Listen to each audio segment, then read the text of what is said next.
Namaskar, this is Priyadarshan and you are welcome in the State Council of Educational Research and Training, Bihar, Patna. Dear children, today we are going to read one of the finest lesson, My Childhood, of your textbook. And the name of the lesson, as I said, it's My Childhood. It has been taken from the autobiography of our former President APJ Abdul Kalam, and the name of his autobiography was Wings of Fire. So, and the former president, he was born on 15th October 1931 and passed away on 27th July 2015. So प्यारे बच्चों, आज हम लोग जो कहानी पढ़ने जा रहे हैं वह एक बहुत ही प्रेरणादायी और रोचक कहानी है। कहानी का नाम माय चाइल्डहुड है, मेरा बचपन। यह कहानी हमारे पूर्व राष्ट्रपति एपीजे अब्दुल कलाम की ऑटोबायोग्राफी से, उनकी आत्मकथा से ली गई है। नाम माय चाइल्डहुड है और हमारे प्रेसिडेंट जो फॉर्मर प्रेसिडेंट थे उनका जन्म 15 अक्टूबर 1931 को हुआ था और उनका देहावसान 27 जुलाई 2015 को हुआ था। तो जैसा कि मैंने बताया कि यह स्टोरी एक बहुत ही प्रेरणादायी कहानी है, बहुत ही प्रेरणादायी स्टोरी है, शिक्षाप्रद भी है और हम सब के लिए यह एक बहुत ही महत्वपूर्ण है और हम सब को ये पढ़ना भी चाहिए। इनफैक्ट उनकी जो आत्मकथा है, ऑटोबायोग्राफी, जिसका नाम विंग्स ऑफ फायर है, यह एक मस्ट रीड पुस्तक है, हर भारतीय को ज़रूर पढ़ना चाहिए। जैसे एक उर्दू में एक लाइन है कि कौन कहता है कि आसमां में हो नहीं सकता सुराग, यारों एक पत्थर तो तबीयत से उछालो।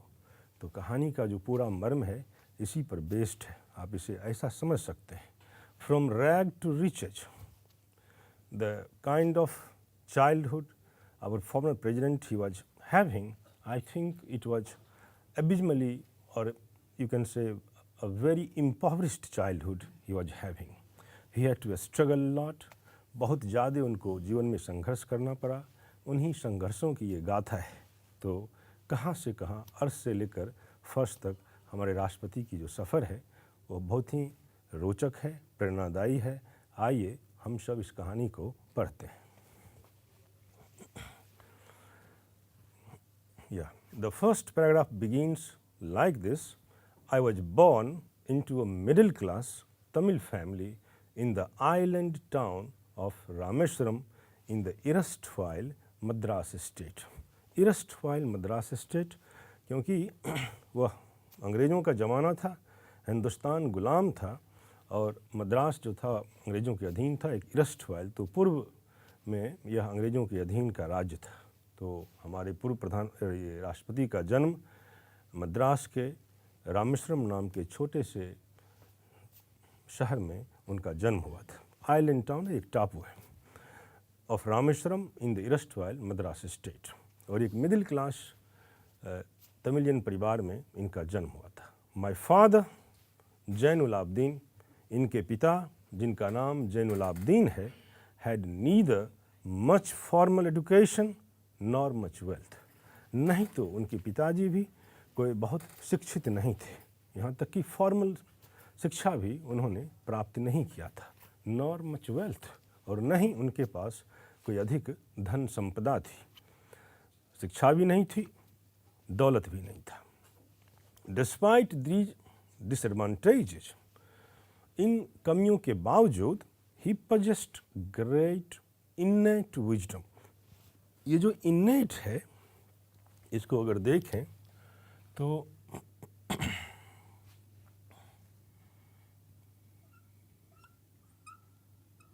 इन्नेट जो है इसे आप कह सकते हैं इनबिल्ट, जो स्वतः जिसको कहते हैं, इसे आप स्वतः कहें, जो अपने आप है। तो इंट्रिंसिक है,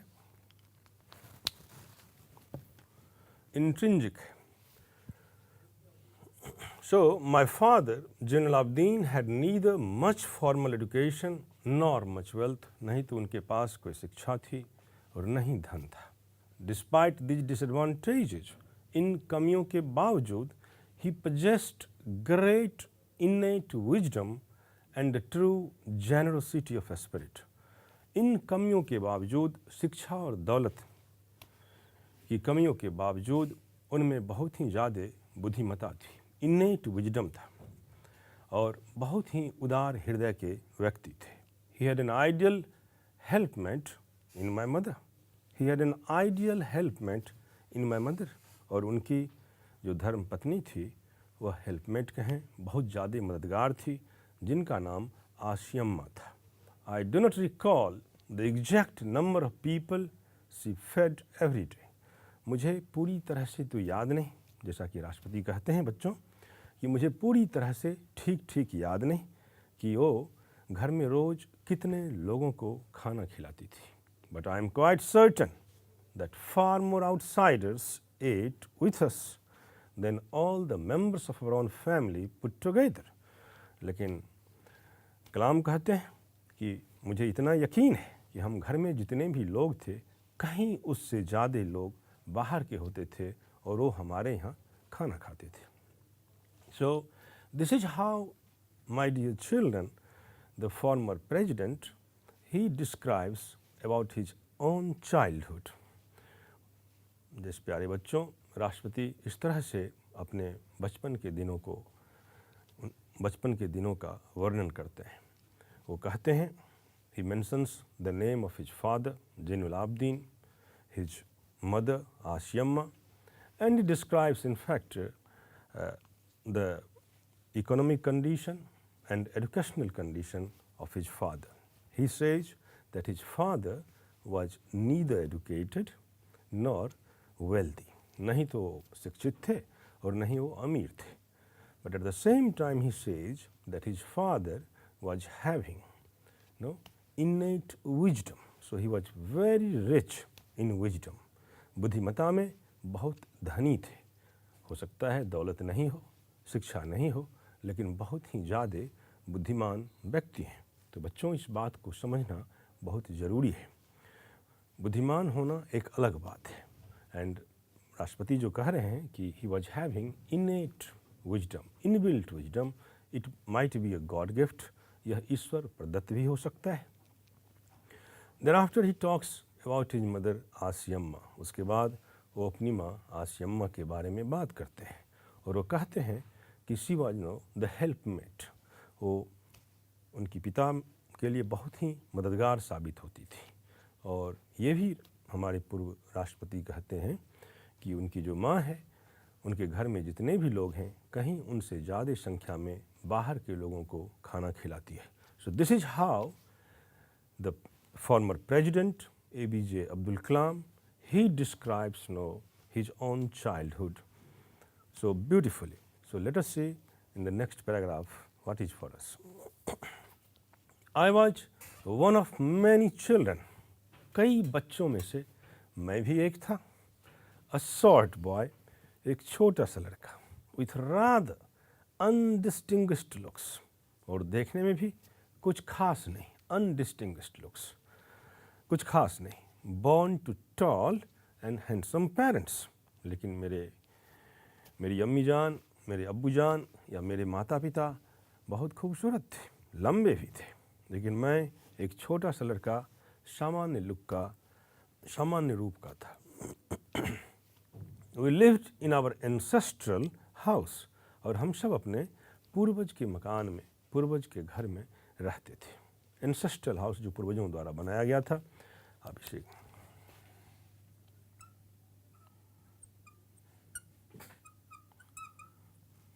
एंसेस्ट्रल,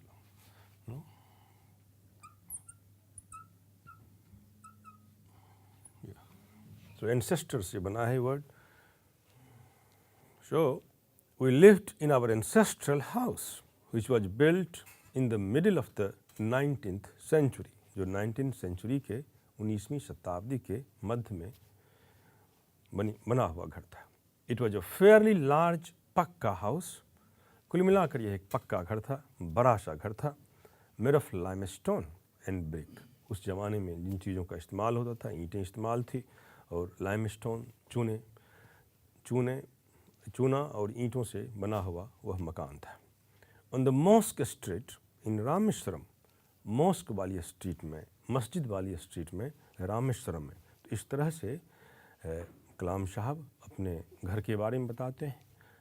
समझ लीजिए कि एक एड्रेस ही है। It was fairly a large pucca house made of limestone and brick on the mosque street in Rameswaram. तो मस्जिद वाली गली में, रामेश्वरम शहर में उनका ये घर था।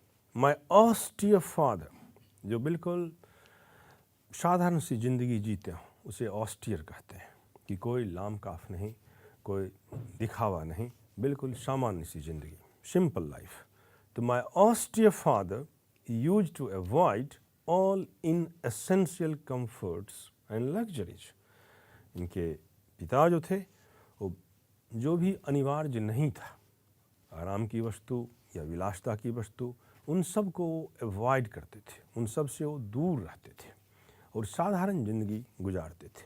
However all necessities were provided for, फिर भी जो भी आवश्यकता थी वह तो पूरी होती ही थी। इन टर्म्स ऑफ फूड, खाना की बात करें, अगर मेडिसिन की बात करें, कपड़ों की बात करें, तो ये सारी जो आवश्यकता थी ये तो पूरे किए ही जाते थे। लेकिन इनके पिता को जो अनिवार्य नहीं था, जो विलासता की वस्तु थी, बहुत ज़्यादा आराम की वस्तु थी, उन चीज़ों से वो दूर रहते थे। In fact I would say mine was a very secure childhood. सच तो यह है कि मैं ये कह सकता हूँ या मैं ये कहता हूँ कि मेरा बचपन बहुत ही सुरक्षित था, बोथ मटीरियली एंड इमोशनली, भौतिक रूप से भी और भावनात्मक रूप से भी। So this is how our former president APJ Abdul Kalam, he described his childhood, his parents, and the place where he lived, the place where he was born. So as we know now that he was born in the mosque street of Rameshwaram. Rameswaram के मस्जिद वाली गली में उनका जन्म हुआ था। He also says that his father was having an austere life.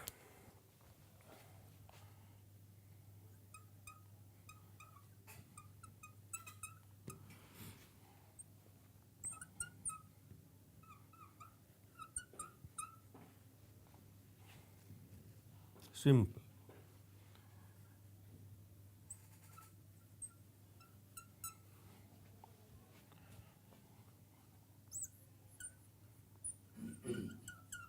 Without luxury, वगैरह विलासता. So he says that his father was having an austere life.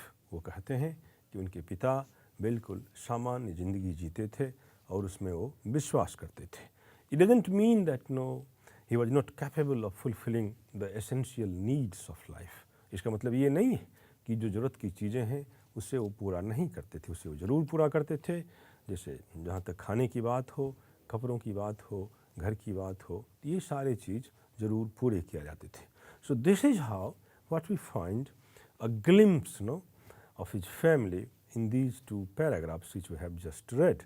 His father, of course, he was tall, he was handsome, not educated, neither educated nor wealthy, but very rich in wisdom. So he was, as he says, that he was having innate wisdom. He was born with some gifted wisdom. Thereafter, what we find about his father, that he didn't believe in pomp and show. वो दिखावे की ज़िंदगी में यकीन नहीं करते थे. He was having an austere life. वो बिल्कुल सामान्य ज़िंदगी जीते थे, उसमें यकीन करते थे. So he was having an austere life. He was having a great deal of wisdom. These are the two qualities of his father. Let us see what is in the next paragraph of the story. The Second World War broke out in 1939. द्वितीय विश्व युद्ध 1939 में शुरू हो जाता है.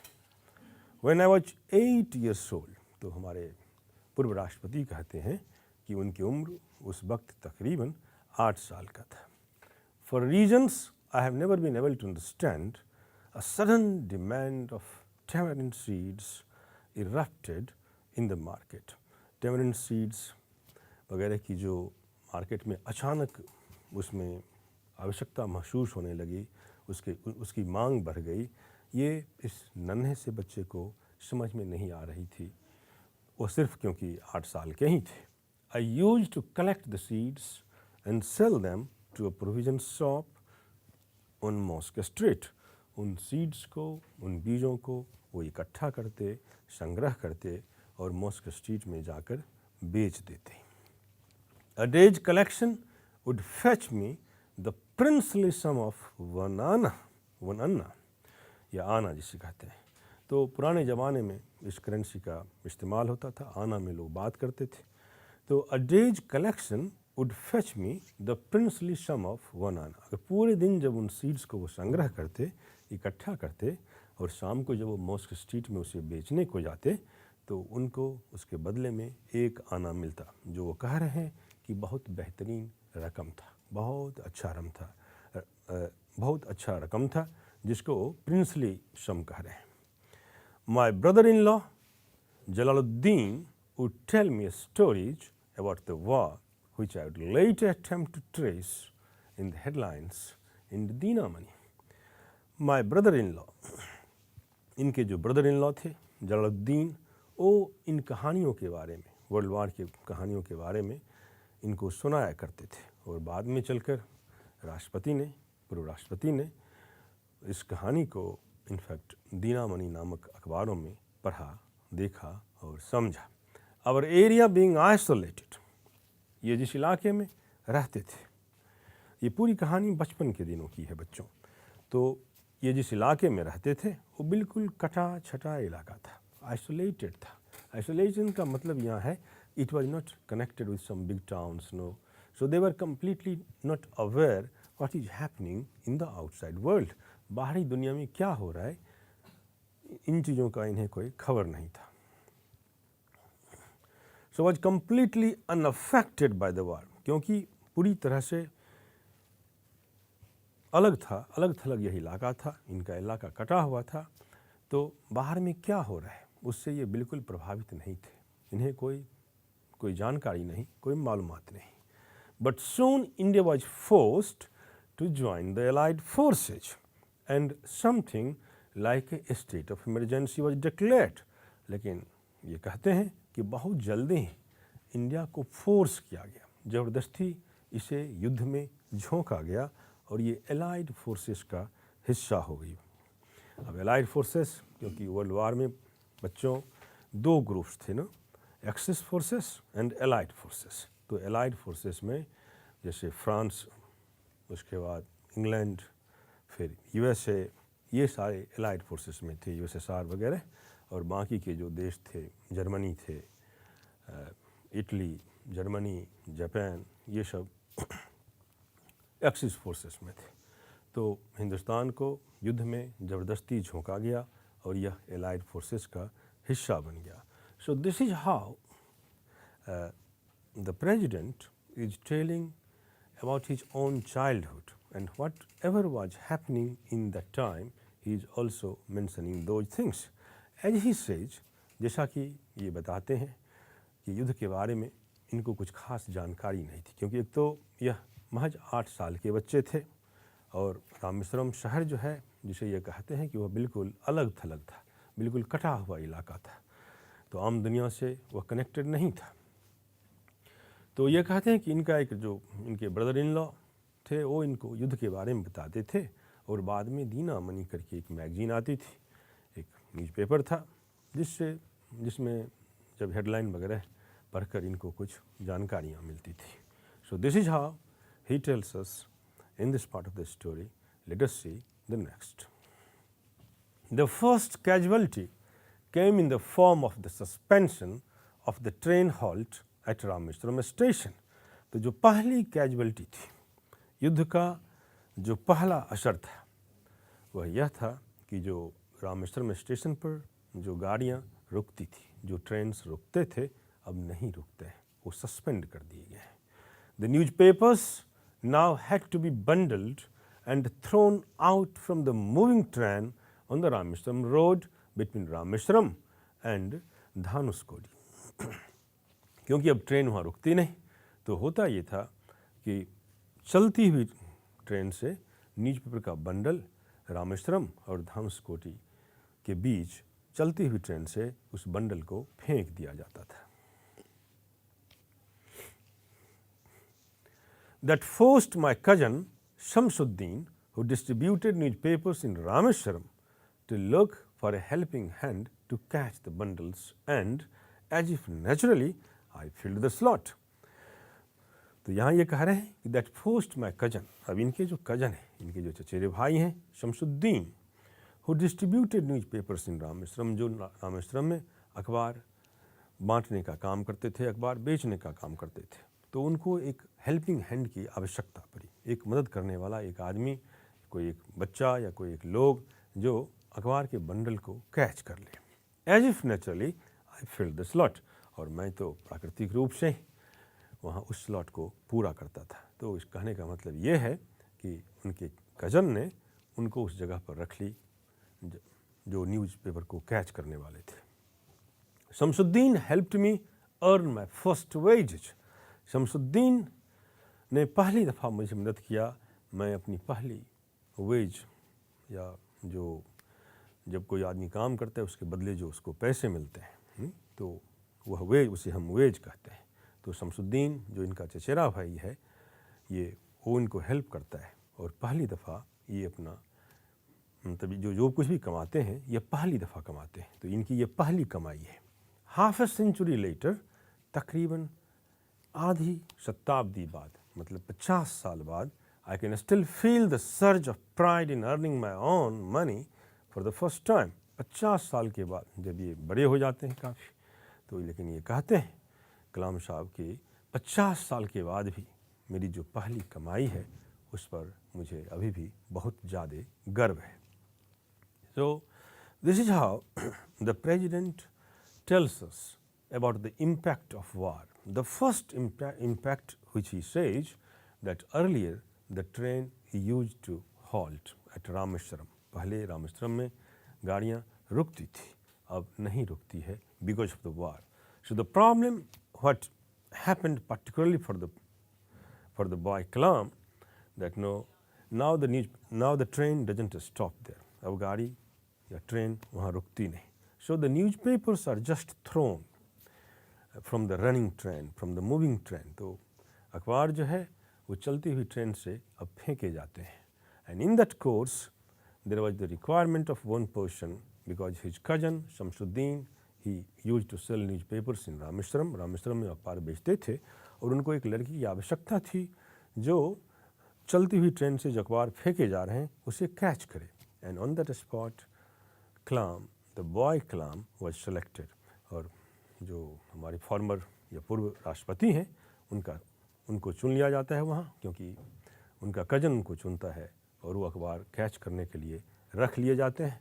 और कहते हैं ये कि उससे जो पैसे आए, उनका कज़न ने जो उनको पैसा दिया, it was his first earning, यह उनकी पहली कमाई है. और इसके साथ वे यह भी कहते हैं कि 50 साल के बाद जब वो काफ़ी बड़े हो जाते हैं, even at the time he has a lot of pride on his first earning. तो उनको अपनी पहली कमाई पर पूरा गर्व है. Let's see. So the first year, every child is born with some inherited characteristics. ये कितनी खूबसूरत बात है बच्चों, इस पर जरा गौर करो. Every child is born with some inherited characteristics. जो भी बच्चा जन्म लेता है कुछ न कुछ विशेषता के साथ जन्म लेता है. कहने का मतलब यह है कि कोई भी बच्चा साधारण नहीं, ऑर्डिनरी नहीं, हर कोई स्पेशल है. हर बच्चा अपने आप में विशिष्ट है. यह बहुत बड़ी बात है, इसे समझने की आवश्यकता है. हर इंसान में एक न एक खासियत होती है जो और लोगों से उसे अलग करती है. हमारे पूर्व राष्ट्रपति इसी बात की तरफ इंगित कर रहे हैं. सो बच्चों, इस बात पर गौर करें कि every child is born with some inherited characteristics. कुछ खास विशेषता के साथ हर बच्चा जन्म लेता है into a specific socio-economic and emotional environment, और उसके लिए एक खास सोशियो इकोनॉमिक, सामाजिक, आर्थिक और भावनात्मक वातावरण होता है, and trend in certain veg bye figures of authority, और एक खास एक विशिष्ट तरीके से उसको ट्रेन भी किया जाता है। आई inherited honesty and self discipline from my father. तो जिस तरह से ये कह रहे हैं कि हर बच्चा एक विशिष्ट विशेषता के साथ जन्म लेता है, उसमें एक न एक कोई विशेष गुण होता ही होता है, उसके अपने सामाजिक, आर्थिक और भावनात्मक वातावरण होते हैं। तो कलाम साहब कह रहे हैं कि मैंने भी ईमानदारी और आत्म अनुशासन अपने फादर से सीखा था, अपने पिता से सीखा था, फ्रॉम माई मदर, और मैं अपनी माँ से आई inherited faith in goodness and deep kindness, and so did my 3 brothers and sisters. और अपनी माँ से मैं नेकी सीखा था, दया सीखा था, करुणा, दूसरे के प्रति कैसे हो या करुणावान होना। तो मैंने अपनी माँ से करुणा सीखा, मैंने अपनी माँ से नेकी सीखा, और ठीक उसी तरह से मेरे भाई और बहन भी यही सब सीखे अपनी मेरे माता पिता से। I had 3 close friends in my childhood. बचपन में मेरे 3 प्यारे दोस्त थे, बहुत नज़दीक के दोस्त थे। पहला का नाम था रामानंद शास्त्री, दूसरे का नाम है अरविंदन, और तीसरे का नाम है शिव प्रकाशन। तो रामानंद शास्त्री, अरविंदम और शिव प्रकाशम, ये 3 इनके क्लोज फ्रेंड्स हैं, बचपन के दोस्त थे। All these boys were from Orthodox Hindu ब्राह्मण फैमिलीज, और ये सब ऑर्थोडॉक्स हिंदू ब्राह्मण परिवार से ताल्लुकात रखते थे। ऑर्थोडॉक्स का मतलब यहाँ जो बहुत ही ज़्यादा कट्टर टाइप का हो,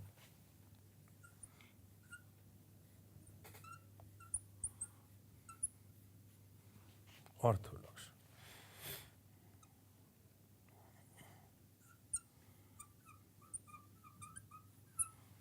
strong belief in one's culture and religion, जिसको आप हठधर्मिता कहते हैं। तो ये जो 3 ब्राह्मण्स थे, रामानंद शास्त्री, अरविंदन और शिव प्रकाशन, ये सब ऑर्थोडॉक्स फैमिली से बिलोंग करते थे। As children, none of us ever felt any difference amongst ourselves because of our religious differences and upbringing. यह भी कह रहे हैं साथ साथ कि as children, बच्चों के बीच या एक बच्चे के रूप में इनको इस प्रकार की जो भिन्नता थी धर्म वगैरह की, इनका कभी सामना नहीं करना पड़ा, ये कभी इन बातों को महसूस नहीं किए, ये इनसे दूर ही रहे। So this is how the president, the former president, he's again describing about his family, his friends, his 3 friends, who belonged to, all of them were Brahmins and belonged to Orthodox families. तो वो सब Orthodox family से ताल्लुकात रखते थे, सबके सब ब्राह्मण थे। But despite of being Brahmin and belonging to Orthodox family background, the little boy Kalam, he is saying that he couldn't sense it, he couldn't feel it, or he didn't face any kinds of differences based on religion. So up to this, children, whatever we have read, in fact, that is really quite fascinating, and it's also normal to most of us, because the way he was being and brought up, he was born in a small town, island town, as he says, Rameshwaram. His father was having an austere life, mother, she was also quite religious. Friends, despite of being Brahmin, belonging to Orthodox family, he was not having any kind of difference, or he couldn't face any challenges based on religion, based on culture. So, this is what we have read up to this. We shall meet again next time, and we shall complete in fact the remaining parts of the story in the next lesson. Till then, goodbye, stay blessed, namaskar.